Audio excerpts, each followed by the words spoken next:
Let's go. Dr. Rosie Milligan, one of the most sought-after speakers on the circuit today. Her live internet talk show, Express Yourself, is the most provocative, thought-provoking, and talked-about radio show on the internet.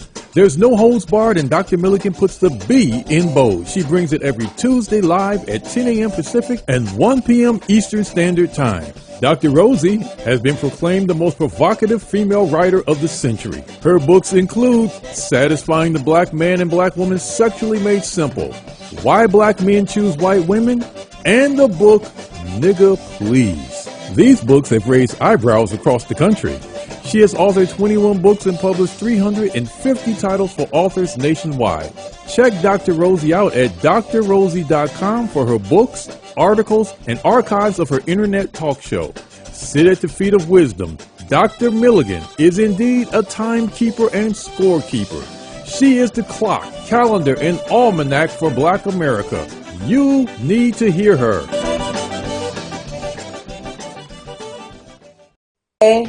We are here today with Express Yourself radio show, and boy, do we have a show for you today. So I just want to say good morning and welcome as we prepare to celebrate Juneteenth, which is a powerful reminder that while freedom may be delayed, it cannot be denied. So today we are going to have a powerful conversation to talk about what that day meant, what happened before, what happened during, and what's happening now. So we want to be empowered today with our special guest today, Miss Yolanda Bozant. She is going to enlighten us today and share some compelling information. And we're just looking forward to having a great, great conversation today. And I could not move forward without acknowledging the host, the powerful mentor, example of what excellence is and how to advocate and get the word out and what's important for Black America. And that's none other than the self-appointed Mayor of South Central, Dr. Rosie Milligan. Good morning, Dr. Wow. Good morning, my co-host. Thank you so much. And we're so excited to have this guest. You guys, she's an author. She's a publisher. She's a Juneteenth organizer. Now, that's the first in the country Juneteenth organizer. She's organizing people across this country. She's an entrepreneur. The great thing that I like about her, she's related, talking about Juneteenth, how it relates to everybody that wasn't. She has a whole new twist on this. Juneteenth was not just a day for African Americans, for Black people, for colored folks to celebrate, but it's a day that brought something, that ushered something in for all people. And I bet you never heard it like that before. When we think of the 13th Amendment, we say it was written for us, it was just for us. You guys, you are going to be enlightened today. And if I were you, I would call my children, my text them. They need to get on. But if they don't, guess what? Well, guess what? We're going to have this show as a YouTube. You'll be able to hear it later. So, you guys, let's take it off for the one and only across this country. She's not just teaching Black folks about Juneteenth. She's teaching the world. And people thought, I thought that was just for African American. I didn't know it included me. I didn't know how I was involved. Yolanda, take it away. Hey, everybody. Thanks for coming on. All of my guests here. And thank you, Dr. Rosie. Y'all, I'm actually using an outline that I had to submit to the local school. As we talk about Juneteenth, we hear more and more about it, but a lot of people have no idea what Juneteenth is about. Dr. Rosie told you who I am. I'm just an ordinary lady. Both of my parents are from Texas. They're from a little small town called Geneva, Texas. It's really the birthplace of Texas. When people left the South, when they came to Texas, they came right across the Sabine River. And that's where you look at Geneva on the map. It is Sabine County. Sabine County on one side, Sabine Parish on the other side, the Sabine River there. So our people who came into Texas, they were among the first pioneers and settlers there. And so as they came in enslaved. But now let me go down my points, okay? Why Juneteenth matters to everyone. Dr. Rosie told you it's not a day that applies to black people only. It applies to all people. We look at it and we say, now I know, I'm telling you right now, first thing black folks gonna do is call me a coon and call me a sellout. You gonna do your own show. You share what you want to share. I'm telling you what my interpretation of what the history has, the way I see it. Now, you may not agree with it, but that's okay. You go read it and you figure it out for yourself. So slavery existed since the beginning of time. We had this discussion, Dr. Rosie. If you look in your Bible, it talks about slavery. White people were enslaved. Black people were enslaved. Africans enslaved Africans.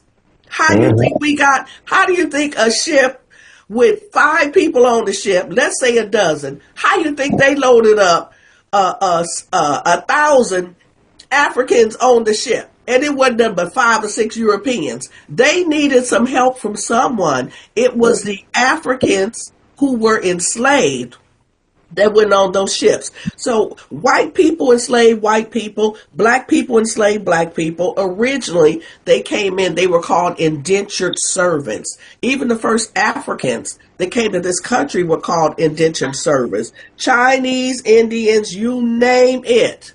And if you look at the 1850 and the 1860 slave schedules, go on Amazon, look for the blacks, and it's going to show you the black slave owners in the 1850 and 1860. You are going to be surprised at the number of black people who also enslaved black people. So it's one of those things. When we talk about slavery, well, that's a black holiday. Okay, so let me see. Let's go to the 13th Amendment. Everybody get your phone. Hey, Siri, show me the 13th Amendment. That's all you got to say to your phone. And it's going to pull it up.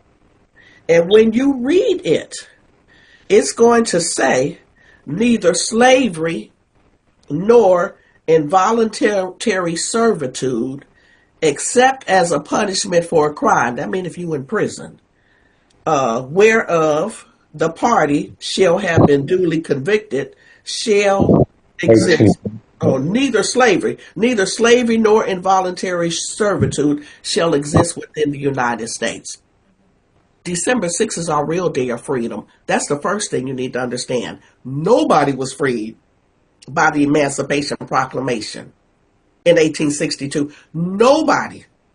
It was a war tactic.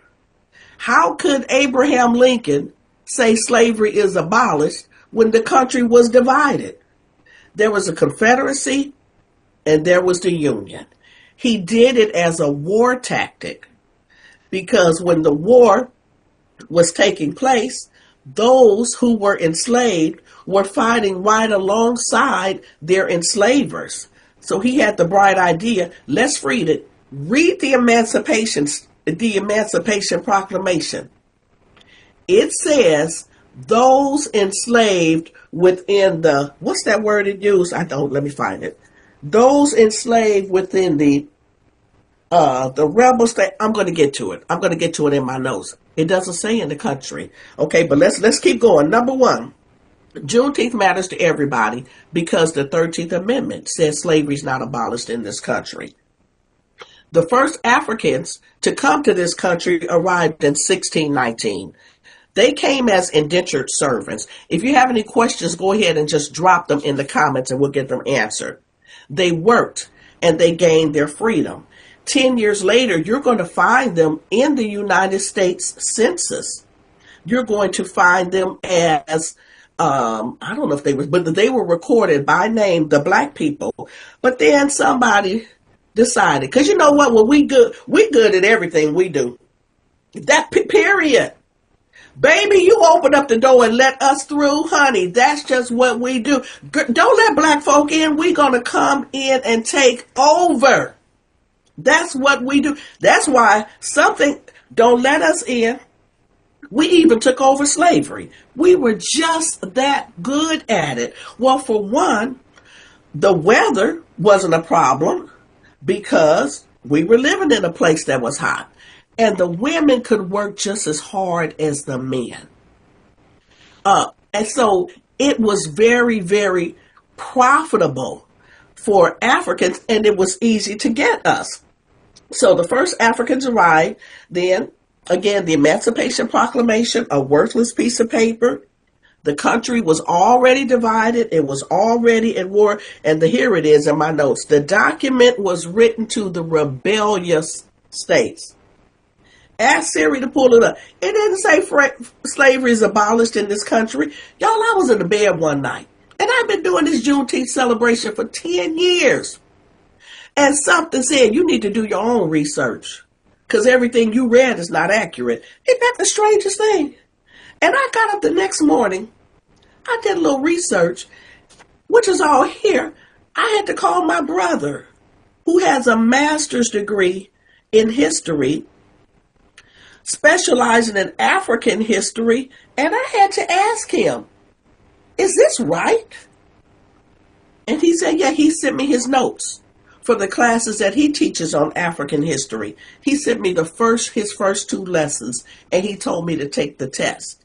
Just in those first 2 lessons and taking the test, I saw some of the same information that I had found. Y'all, it was mind-boggling to me. Because, see, we're told, the Texas slaves were freed because everybody else was free, but they were slaves for 2.5 years. It took 2.5 years for word to get to them. No, ma'am, no, sir. And my cousin, Dr. Booker Cook, said to me, can you please do me a favor? Can you stop using the word slave? I said, okay. You know I'm from the country, right? Well, what are foes to say if I don't say slave? He said they weren't slaves. They were people who had been enslaved. Oh, okay. So say enslaved people. And I started doing that. So that's what I want y'all to do. Say the same thing. So you may catch me. There's my husband on there, my boyfriend on there. So now here we are. The document written to the rebellious states. Nobody was freed in 1862.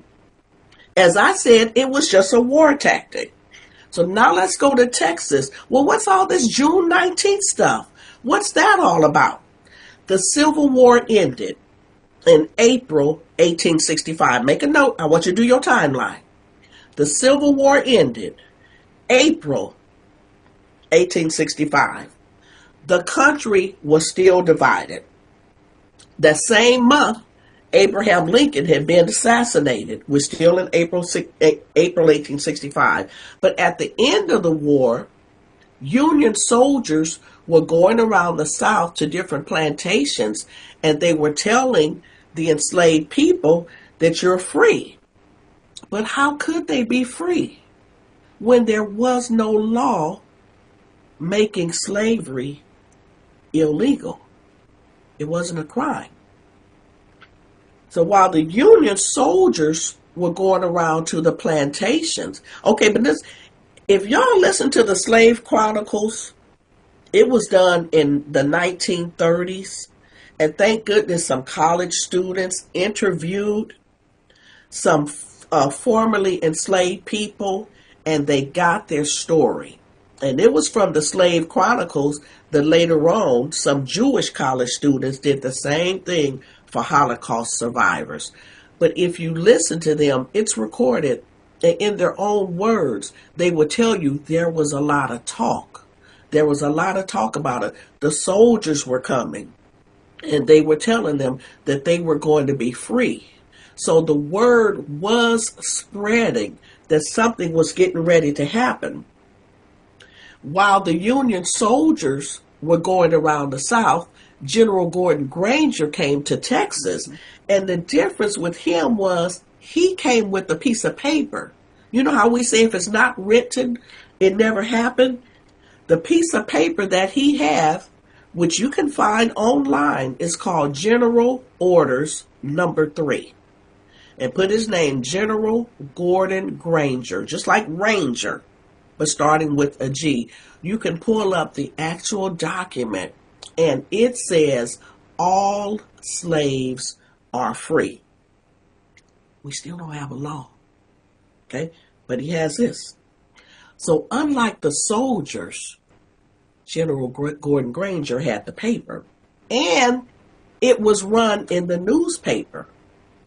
So when I say if it's not written, it didn't happen. We got this piece of paper, and it's dated. Texas is a large state, y'all. Back then, they didn't have the internet. They didn't have 6 o'clock news. They didn't have Twitter. They didn't have Instagram. They didn't have any of that. How long did it take for the word to spread across Texas? It was done by word of mouth. How long did it take for Gordon Granger to come? Did he come on June 19th? Did he come on the 21st? Did he come on the 3rd? Well, all we know, it don't matter. The piece of paper say June 19th. So if it took 3 months for the word to spread across Texas, there's that piece of paper. And it's probably one of the few pieces of paper that exist saying all slaves are free. But it was not the real day of freedom. It took the 13th Amendment. So anytime there's going to be an amendment to the Constitution, you need 3/4 of the states to vote in favor of it. So at the time, in the 13th Amendment, went through the Senate. It passed the Senate April 1864. It passed the House January 31st, 1865. But it could not become law. Y'all see how we got some stuff held up right now? You watch the White House, you can't get it to pass. That's where it was with the 13th Amendment. You need 27 of the 36 states to vote in favor of it. Part of the problem was the country was divided. There was a civil war. But now our real day of freedom, again, what's in writing? It's December 6th, 1865. That's the real day of freedom. That's when the 13th Amendment to the Constitution was ratified, and it abolished slavery in the United States and its territories. Now, it did not say black. Now, that don't take anything away from the paper General Gordon Granger had. June the 19th, sometime all you need is hope. Baby, just tell me hope. Just tell me help is on the way. Help is on the way is good enough for me. I don't have to wait until the UPS man comes. You just let me check my email and let me see that something is on the way. Baby, I'm going to be waiting for it.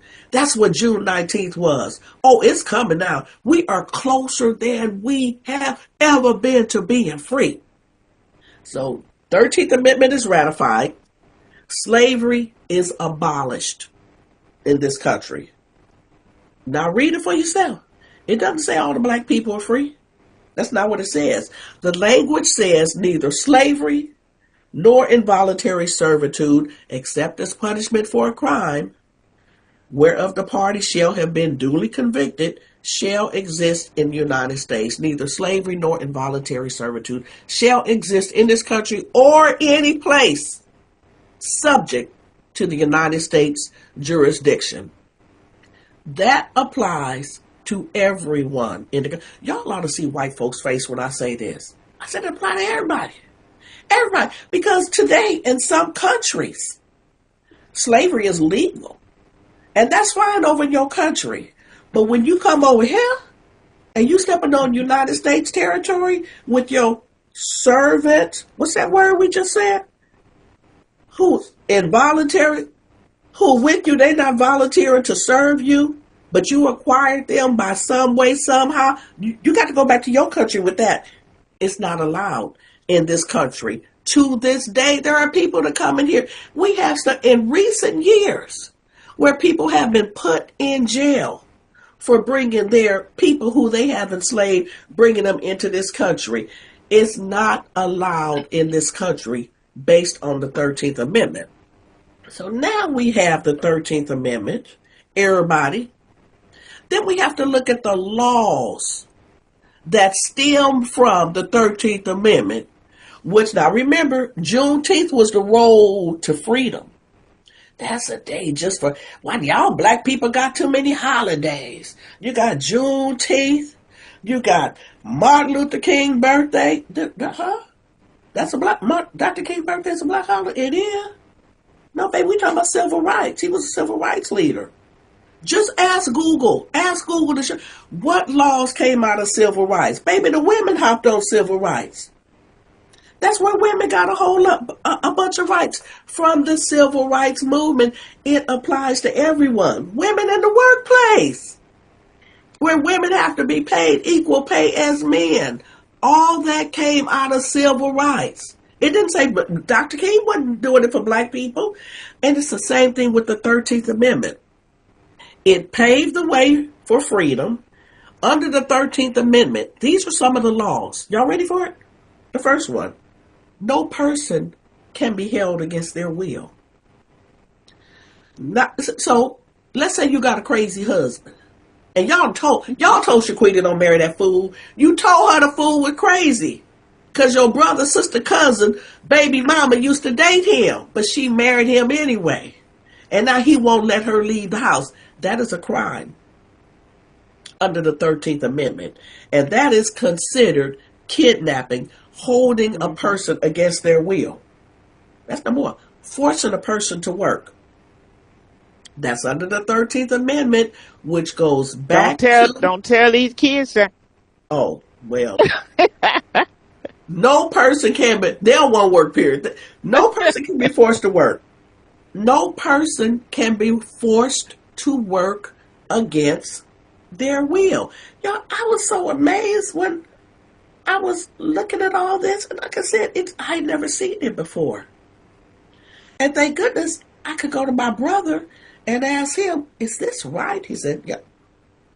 Send me my notes. So then the 13th Amendment was followed by the 14th Amendment to the Constitution. Anybody know what that is?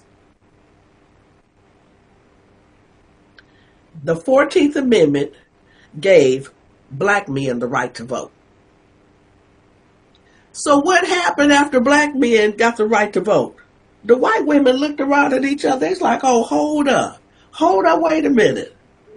If the black men can get the right to vote, we ought to have the right to vote. So then, that's when you have the movement for the white women, but it was white women leading it. They then pushed for the right to vote. So if they can get the right to vote, that means all women get the right to vote. Withholding pay is illegal under the 13th Amendment. It violates your constitutional rights.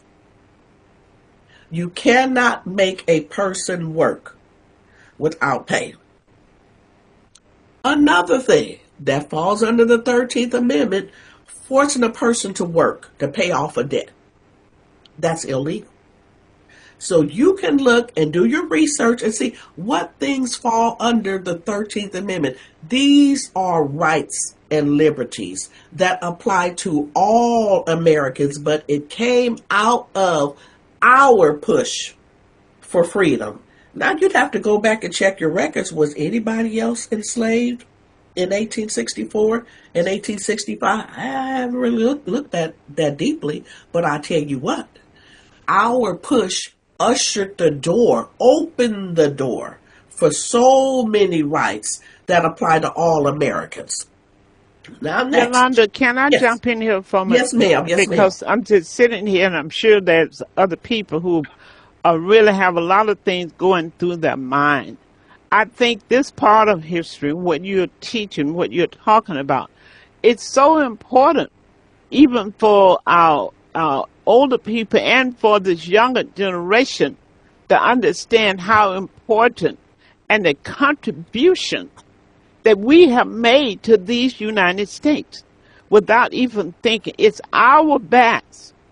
It's our hardship, our trials and tribulation, bloodshedding that have opened the doors for, you might well say, all people. All people. We have laid the groundwork. When you see that, how important, in other words, we are people resilient, and it's like, I remember George Fraser said, maybe we were not brought here, maybe we were sent here to teach the world, humanity, what dignity should be about and how humans should be treated. Because other people were treated badly. Many of them were enslaved. So now we're looking at the fact that we are the bridge. We have built the bridge that many people are traveling down today with the enjoyment of economic freedom and social freedom. We built the road, and we're afraid to walk on it. So yes, thank you. And many people's wealth is the wealth they have today is based upon, well, first of all, you come to this land. Our people came when Texas was still a part of Mexico, my people. And those who traveled to Texas in the early 1800s, Texas didn't become a part of the Republic until 1845. And to this day, you can go to East Texas and you see the same names. You see the black Wrights, you see the white Wrights. You see the black Williamses, you see the white Williams. The black Simmonses, the white Simmonses. You see all the black Arnolds, the white Arnolds. They all came together. And the way I'm flipping our Juneteenth this year is we've always done it to remember and to honor our enslaved ancestors. But in the last year, I've been put in a different position where I'm working with people in that area who don't look like me. And one thing they take such pride in being descendants of the pioneers and the settlers. And I'm looking at them, well, hold on then. If Mr. Wright over here is a pioneer and settler, and my name is Wright, and my people came with him, what does that make Grandpa Nash Wright? He's a pioneer. His parents, they just as much pioneers and settlers too, because we came, not only did we work, but y'all, we worked together. Blacks and whites worked together. We worked together to build what is now the country, this great state of Texas. The black pioneers and settlers, that's who we are. Oh, they take such pride in being 7th generation Texan, 8th generation Texas. Hold on, y'all. Hold on. And while she's doing that, Dr. Andre, our co-host, what are your thoughts right now? Dr. Andre, what are your thoughts? Yeah. That's my co-host. Yeah, this is powerful information. Great. Put the shirt on real quick. Hurry up. I need you. Don't embarrass me. Don't embarrass me when you come on. Put the shirt on. They take such pride in their history. That's why it's important for us to know our history, know where we come. Our grandson's doing that. Let me cover one thing. We're talking about, look at that. I'm 7th generation. And I said, okay, what? Okay. I've done the research for my family, but I never really looked at it that way. I've taught my grandson, come on over here, Laura. He got injured in a football game. Get on your knees. I want them to see you. Tell everyone hello. He's 6'5", so he's going to get on his knee. Tell them your name. My name is Malik. Come on, look right there. We need to see. Y'all, everybody know him as Biggity, but come on over here. Come on. Now, don't embarrass me. Look in the camera. Okay, I'm looking. Okay, your oldest ancestor, going back as far as you can, what is his name and when was he born? Look in the camera. Alfred Yancey. Look in the camera. All right, Alfred Yancey is born in 1820. Okay. Who was his son? Start with a J. We always... James. James what? James Canton. Who was his son? Start with a D. Dick Canton. Who was his daughter?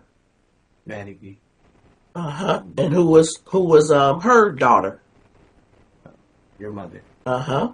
So if she was my mother, then come me, right? Yes. Okay, and then who's my child? Father. Uh-huh. And then who's after that? Me. 8 generations. Bam, thank you very much. I'm going to give you y'all got to cash out my baby $20. Y'all, what's your cash app? What's your cash app? Malik, and then it's like not. Oh, y'all got to cash out my baby. So I see the pride they take in them being, so now he's 8th generation Texan.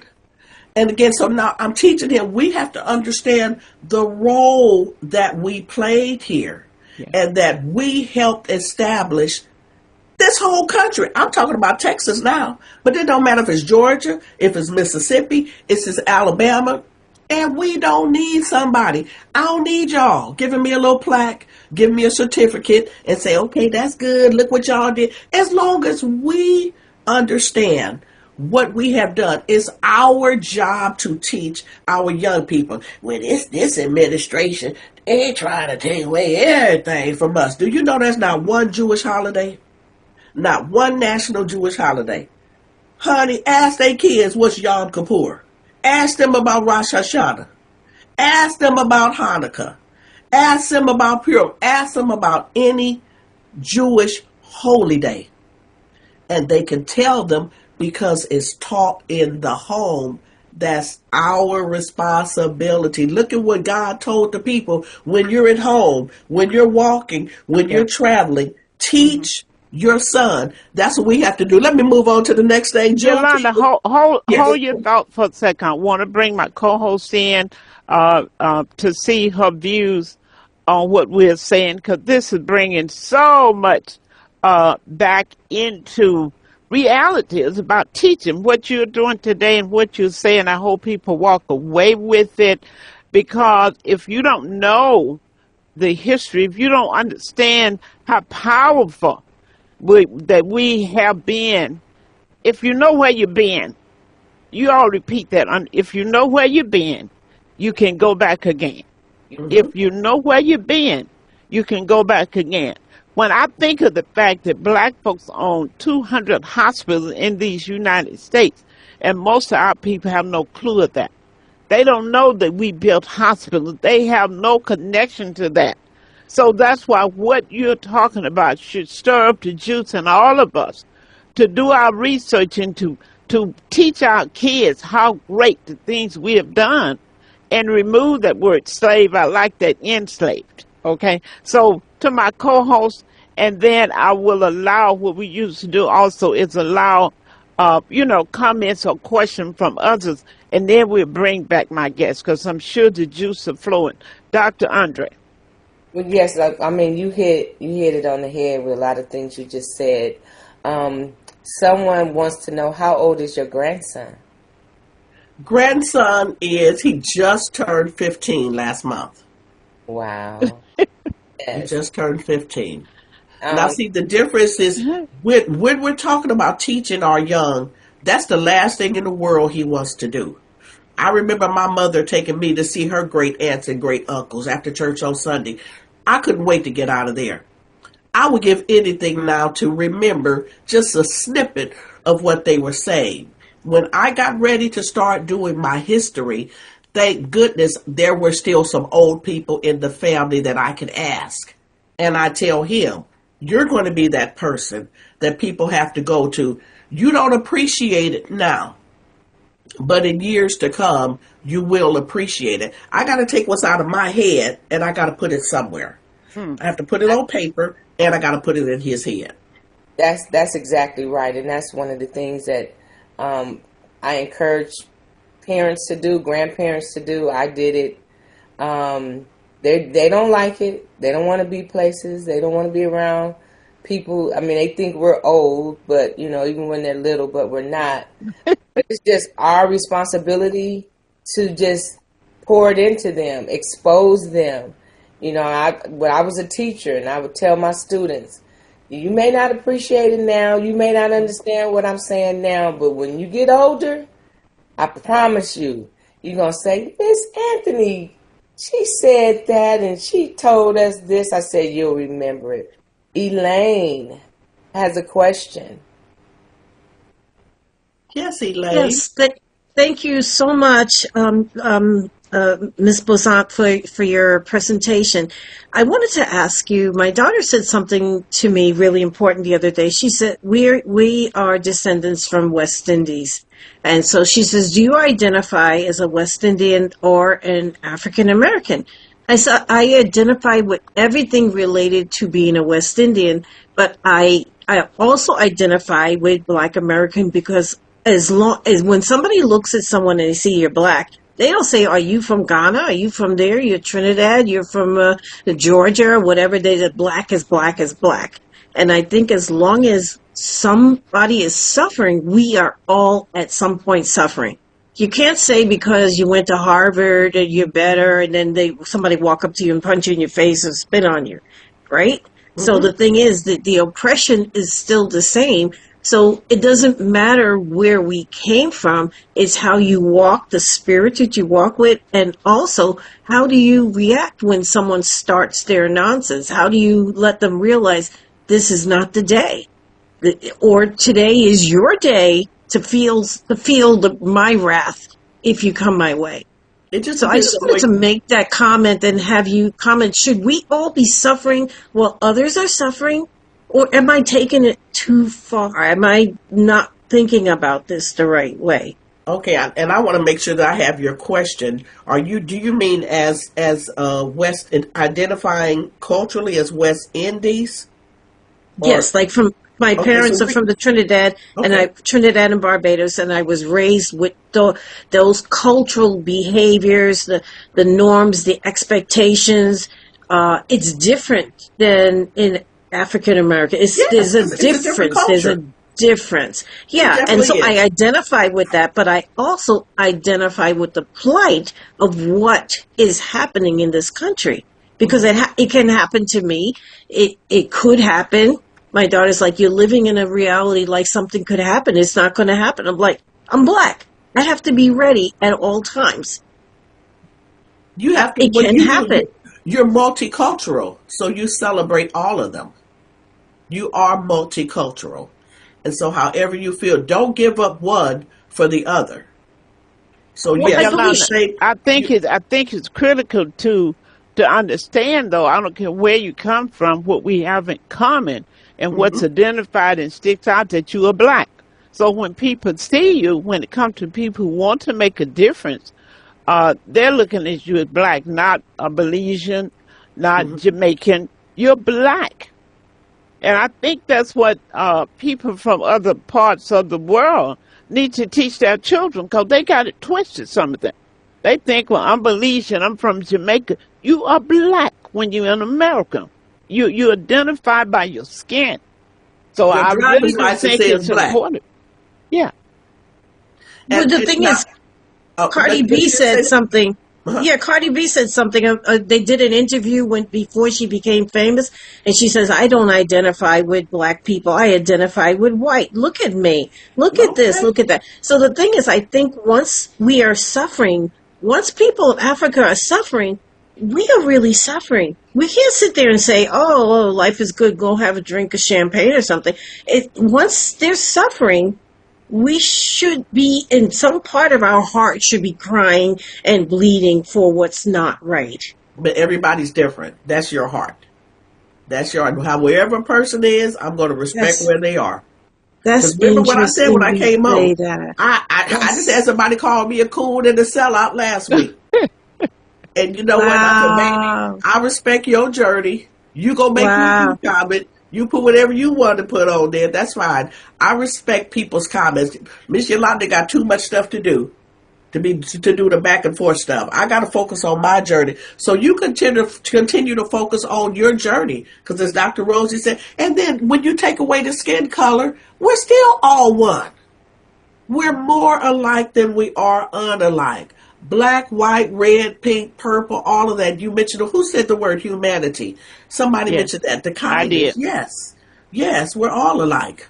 You let an earthquake come and if I'm the only one out there to save you, I bet you don't look at color, okay? Yes, we're kind of coming down to that now. I believe we're coming closer to realizing that we all have something in common. That's the fact that we want to live with dignity, with purpose, and we want to have peace. So we have that in common. I believe we will eventually move toward that. Yeah, Kenneth? Yes, I am so elated that you ladies are really giving us some information for those that aren't aware that we stand on the shoulders of giants that truly tore down walls and doors and their bodies and whatnot were used to to help others to have a wonderful life. There's one exception, truly, that is part of this 13th Amendment that people don't realize, and I'm not sure if we're getting ready to cover it. The reading of it says that we permanently abolish slavery and involuntary servitude throughout the United States, with an exception. With an exception. Labor. That means the jail system. Mm-hmm. Angola, Louisiana, federal penitentiaries, Arkansas, all of these penitentiaries are still using, and they get around it by paying the inmates $1. That's good pay, $1 a day. That's good right. pay. You at the top of the pay scale. So they've circumvented the laws or whatever's written, and slavery is still present today in the penal systems across this country. Kenneth, let me ask you a question. Slavery was about economics. It was about money, right? So Absolutely. What you're bringing out, I know where you're going with this, because it's the same thing. It's still about money, because corporations are making big money because of people who are incarcerated. Exactly. Okay? So it's a new form. Let's call it's a sophisticated form. So keep that in mind. So if you don't want to just be mindful of what we do. That's right. We have a lot of things to be mindful. It goes back. It's our responsibility to teach, to make education a priority in our homes. Not the latest fashion, not the name brand clothes, not the $500 tennis shoes. It's our responsibility to make education a priority. Let me add one thing to piggyback on Mr. Kenneth and Dr. Rosie when we're talking about money. And we discussed this in the show last year, Dr. Rosie. When I began doing my research and I looked at the Civil War, like, wow, they really fought for our freedom. The North didn't want slavery. This is all the stuff we're taught in school. Now, remember, I told you, my best friend named something said, sis, during the night, hey, sis, if you're going to do this, do your own research, because what you've been taught is not right. Huh? All this time. Oh, thank goodness for the North. Then when I went to do my research, and I saw why the northern states didn't want people from the South moving to the states with their enslaved people, because their husband would lose the job. If y'all bringing over here people that's going to work for free, that means my employer is going to fire everybody in the factory. He's going to go buy him 20 or 30 or 40 people, and he's going to work them for free. How am I going to support my family? That's what the Civil War was about. It was about money. Y'all, I was so surprised. I told my son the next day, I said, it was about money. He said to me, is it always about money? It's still about money. Okay. Well, one more thing, and I'm done, y'all. We can. Well, Yolanda, your best friend, is on. Oh, I see. You Hey, see Barbara Barbara Linda, your Lindsay. best friend is I on. see her. I've done actually my last point was that, and I started with that, is that it's a day. Juneteenth is a celebration of freedom. It's not just for black people, it's for every American. And then do people even know why it's called Juneteenth? The main thing is it was a crime to teach enslaved people to read and write.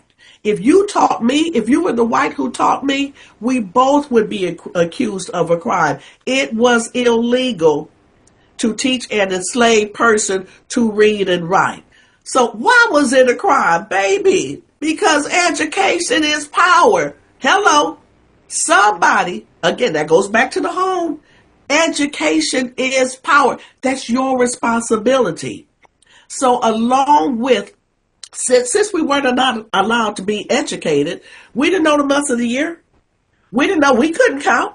January, February, March. And when I taught this at school, I asked the kids, I asked some of them, name the 12 months of the year.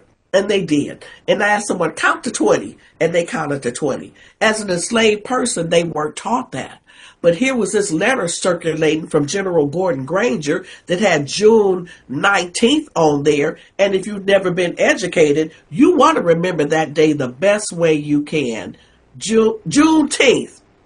That's it. What? It was you don't know 13, 14, 15, 16, 17. All of that sound alike. Just think about hearing someone speaking a foreign language. You don't know what they're saying. And then you have to try to repeat it. So they tried to repeat pretty much a foreign language. June 19th, Juneteenth, and y'all know we crucify some words anyway. Here we are educated. We college educated, and we have multiple degrees on the wall. If I say I'm supposed to be there at 1 o'clock, y'all know exactly what I mean. If I say I'm supposed to be there at 2 o'clock, you know what I mean. If I say I'm poster, you know exactly what I'm saying. We crucify some words anyway. So when it comes to Southerners will do that. Black, whites, boy, I tell you, They you go to crucifying Florida, it too now. you go to Louisiana. So we do. So anyway, June 19th, that is just a way. They said it the best way they could. And they wanted to remember that date. That's the only piece of paper to my knowledge Important date that has a date on it. Yeah. And that's why it is celebrated. So no, it wasn't 2.5 years after everybody was freed from the Emancipation Proclamation. Nobody in these United States were freed in 1862, 63, 64. It wasn't until December 6th, 1865, when the 27th state agreed that slavery would be abolished. But let me add one more thing as someone was talking. One thing about Elaine. Elaine, you know the slave trade started in the islands first.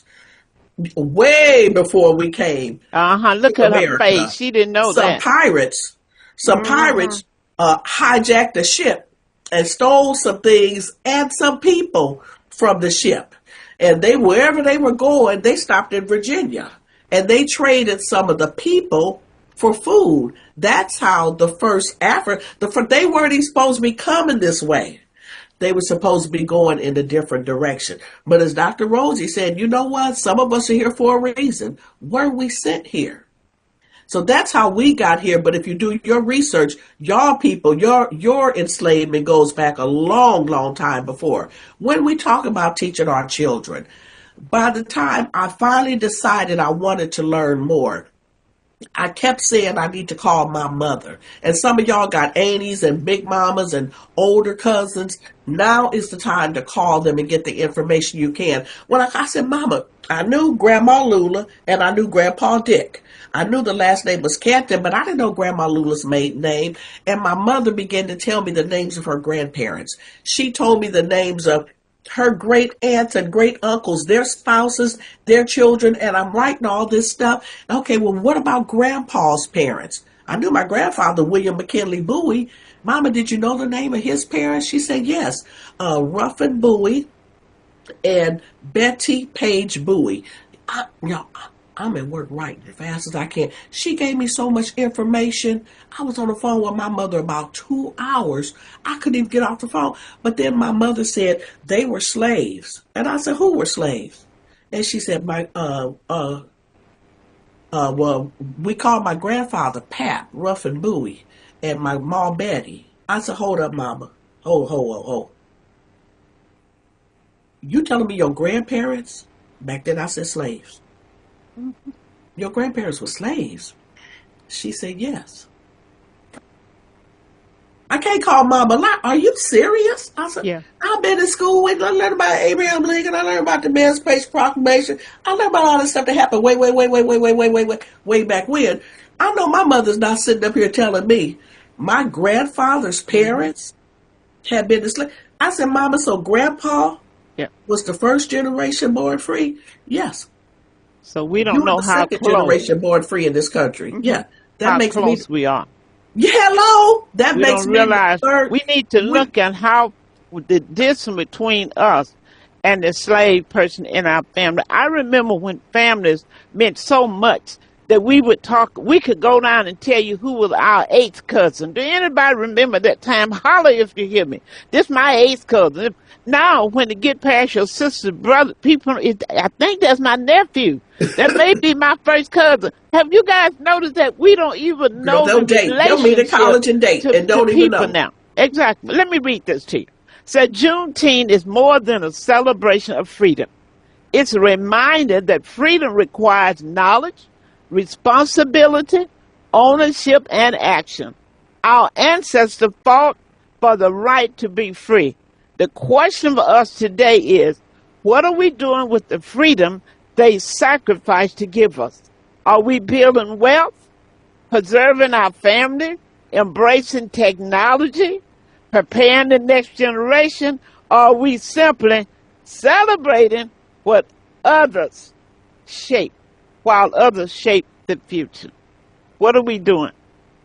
Celebration or doing what our forefathers would hope that we would do for the blood that they shed for us?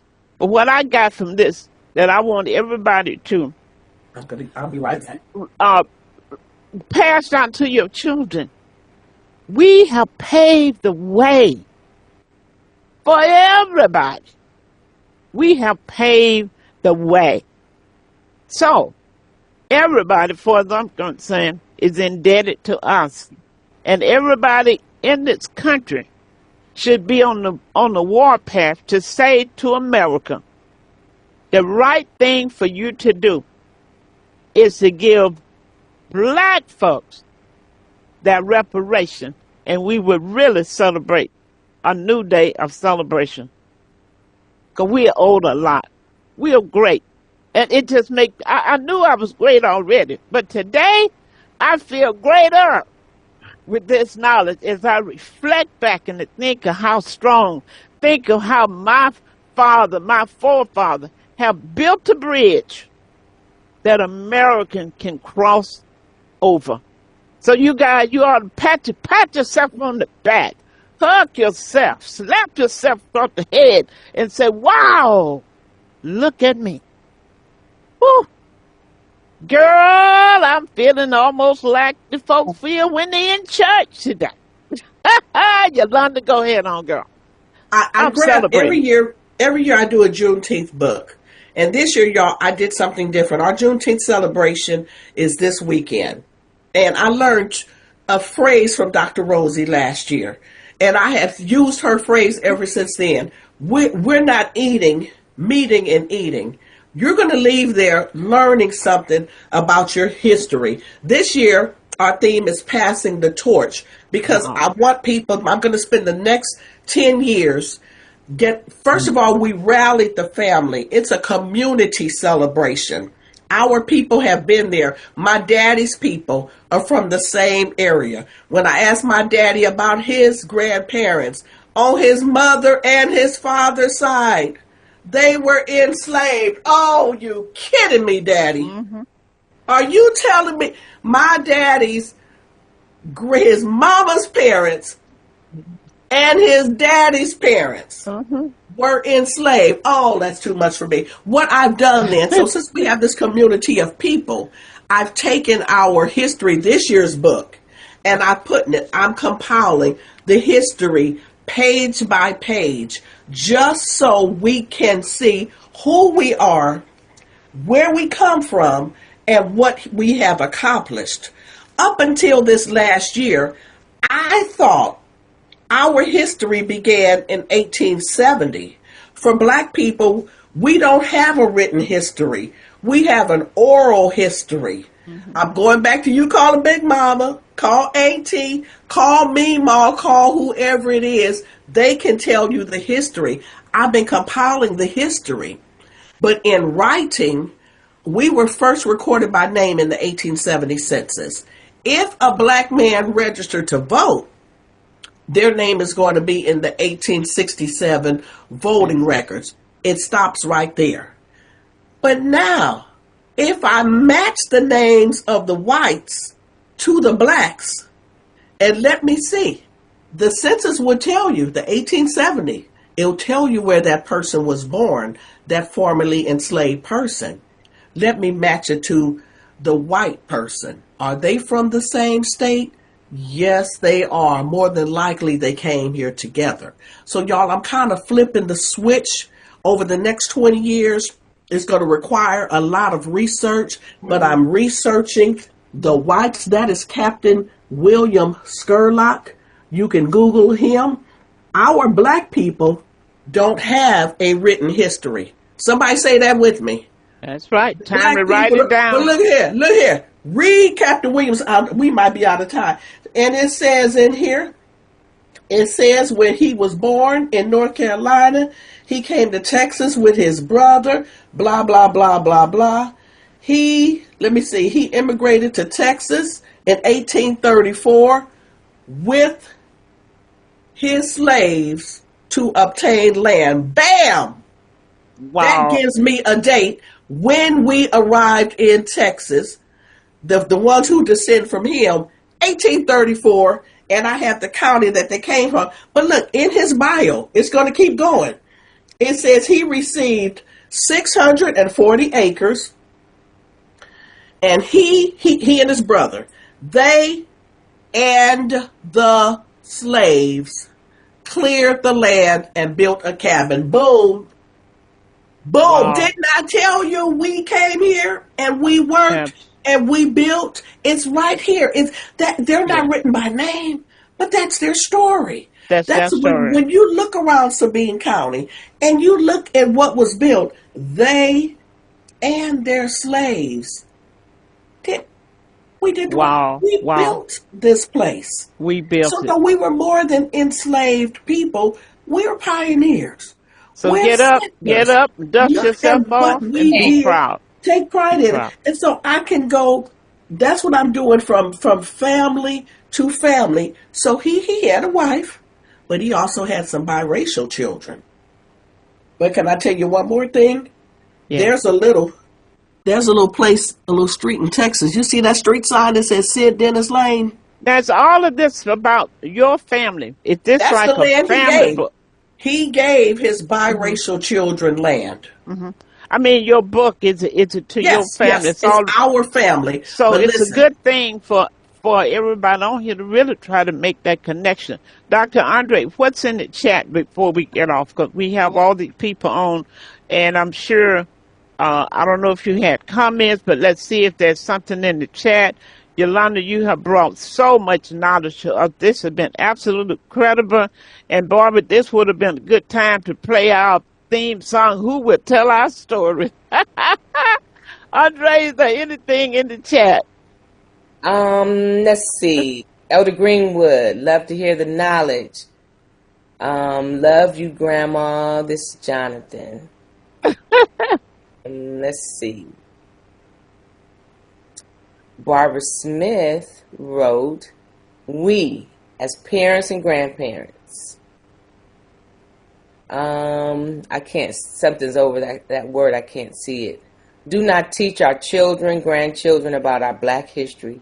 Our children are lost in our history, and this should not be. We now have all the ways and means to know our history. Mm-hmm. Many of our children do not want to learn their history, our history, which is Black history. We did not have all of these devices to get our history. It was left up to us to learn our Black history.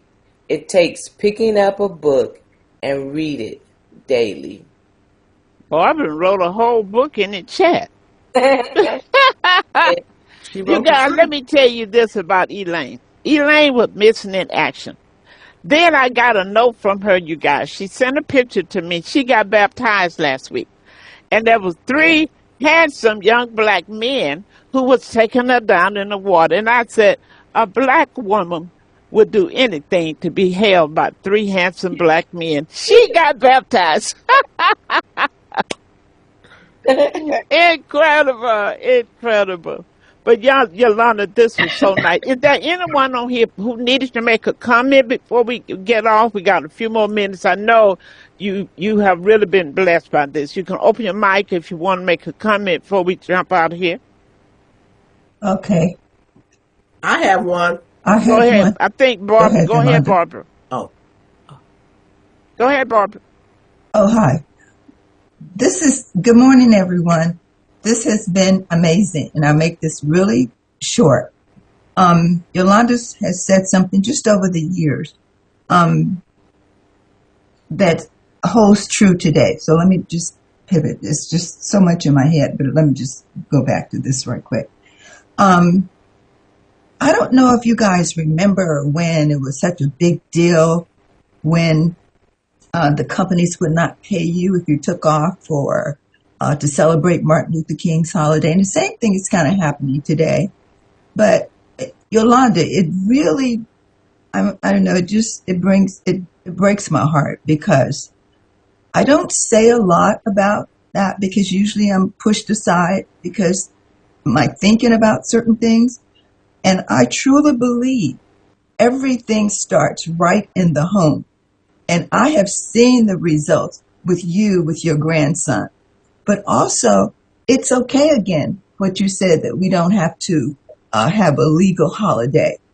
We educate our children. They would understand. So even now, I just can't stand to have some conversations. I know that probably sounds crazy, but sometimes with the conversation now, it's like it just still breaks my heart. We don't have to really rely on what others are doing. We can do this ourselves, and starting with educating the children in the home. And congratulations, Yolanda. I'm so proud of you. Your brain is just, it's amazing. So thank you. And thank you, Rosie, for having her on. Thank you, Barbara.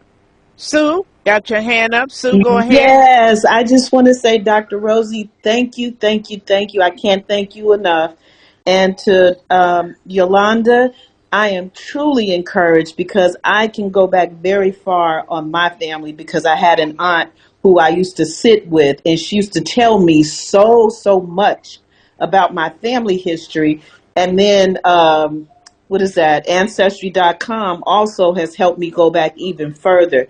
So just listening and being a part of this Zoom today has truly encouraged me to write a book like yours for my family. Wow. Because my mother has so many, and I have pictures and just so much stuff that I can put together to really help my people, my family, know exactly who we are and what we come from. I am now able to Google my great-great-grandfather's name, John Israel Towner, and he comes up on Google. So pictures and information is out there, family, and all we have to do is be motivated enough to go out there and get it. We come from greatness. Mm-hmm. Thank you. And now I will never say that we were slaves, Miss Yolanda. I would say we were enslaved people. I will tell Dr. Booker Cook. Thank you. Tell him I said thank you because that is education. You have educated me greatly today, and I just want to say thank you. And Dr. Rosie, you know I'm coming to you to help me write my book. All right now. All right. Anna Taylor, got your hand up. Go ahead, hon. Hi, how you guys doing? Hi. Hey, Anna. My name is Anna. I'm from Indiana. I want to say it might have been Dr. Rose's grandson, but somebody's grandson invited me to this Zoom. And he was like, because I was telling him about my book. I said, I just wrote a book. I'm a life insurance agent. So I wrote a book for ages 6 to 10, teaching them about the importance of generational wealth. starting the conversation early, how that's important. So thank you. I appreciate the information. It was nice. It was so funny because my daughter is sitting right here and she was laughing at Miss Yolanda's grandson when he was talking. She said, "That's me." I said, "Yeah, you be sitting there looking when I be trying to have my kids speak or talk. They be sitting there looking like, why you got me on this camera? Why you got me in front of these people?" So she was sitting there laughing, listening to him talk. I said, "Yep, that's how you be acting too." And I be pushing her to, talk and be in front of people because it does start with having the conversation early. Because for me, I was inspired by my great grandparents, by how they kind of carried the torch and just really building generational wealth and seeing them be active. Because it's not on what you say, it's what you do that your children will always remember. So Thank you. And thank you, Anna. I'm Yes. glad you're on. Okay, Kenneth, thank you you. got your hand up again? You're muted, Kenneth. And you Yes, guys continue to listen. Join us next week. We got a powerful show coming up. I didn't sign up for this. And I know a lot of you dealing with some stuff that you sure didn't sign up for. So you need to know how to get through it. Kenneth, you had a comment? Yes, I just wanted to really thank all of you for coming together and doing the research, whatnot that you've done to be able to share with us, because this is so important. We didn't learn any of this in school. Of course not. Years, if we didn't have any connection with those of you that would share this type of truth with us, we wouldn't know about it. And I want to thank each and every one of you. I'm currently on the process of finishing my book, Dr. Milligan. It's called How I Got to Heaven from Watts, a practical application of spiritual principles in my daily life. So I'm going to give you my first copy when it's finished and we have it published, because it talks about all of this, what we're talking about, generational wealth, our migration from my parents from the South, coming to California to be able to look for opportunity. It's all based on economics. You didn't come begging. You came looking for opportunity. We came from Mississippi. We didn't come begging. We didn't come asking. And our help was through Louisiana and Texas. Dr. Milligan's husband, John, and I are second cousins. And all of us come at different times, and we all wind up coming to California right after the World War II, looking for big opportunity. And we were entrepreneurs. That's right. So I'm teaching my kids about generational wealth and setting up trust accounts and putting taxes in the right and proper perspective and working, being able to establish what they can do best. So I'm a part of this generation that truly is going to be a ushering in this new heaven and new earth. All right. He going to bring heaven on us, you guys. I like that. Can I say one more thing? Yes. I want to comment back to Barbara Lindsay about some people who on Juneteenth or on certain days, Dr. King's birthday is no longer a paid holiday. Thank goodness I started my research when the grandchildren of the enslaved people were still living. So they had parents who were first generations Americans. So their parents, those who had been enslaved, it was a big holiday for them. And those people that I interviewed who were in their 80s and in their 90s, what they said, now these were people who lived off the land. They didn't have a payday where you get 2 weeks vacation and you get 2 personal days a year and your sick time. They all said, you better not work on Juneteenth. If they didn't work, that's money that was not in their pocket because they were farmers. So when it comes, my job not paying me for working on Juneteenth, they ain't right. Honey, these kinfolk of mine, and I mean, they took offense. I said, well, what did people do? Did you go to, what did they do at work? Girl, you better not work on no Juneteenth. That's the way they would say it to me. No. Now they would say, we stood with the Juneteenth. The white people did July 4th. We did the 19th of June. Mm-hmm. But no ma'am, nobody worked on Juneteenth. Now they said they may work in their own garden, but they're not working for anybody else. No, we just didn't do it. You got to stand for something. And sometimes whether it's you not get all paid about or money. not. It's not All about money money. ain't It's good not. money. I ain't coming in. Well, you know you're not getting paid. Like one time when we had a bomb threat at work. Well, you know if you leave, you're not getting paid. Man, I'm up out of here. If this building blow up, I'm not getting paid. I'm going, bye. Sometimes it's not all about money. So That's yes, right. Barbara, thank you for bringing that up. And then Sis, who talked about she wanted to get with Dr. Rosie to write, get yourself a notepad. Go to the dollar store today. It's probably $1.99 now at the dollar store. Get yourself a notepad and start writing as much as you remember now. And Ann Taylor, write it anyway and tell it anyway. Absolutely. Thank you. You guys, Yolanda, thank you for being our guest, my Yes. co-host. I don't know what I would do without you. Dr. Andrea Anthony, Donna, I'm surprised Donna didn't jump in, but I know she's always listening. I appreciate all of you. Don't forget to tell your friends and relatives, this is the place to tune in to express yourself out. Thank you very much, and you guys have a great day as you go on your way. And know one thing, your husband, your wife, your children may not love you, but know one thing, Dr. Rosie loves you, and that means a whole lot. You can Is take that Barbara to the saying bank. something? Barbara Smith?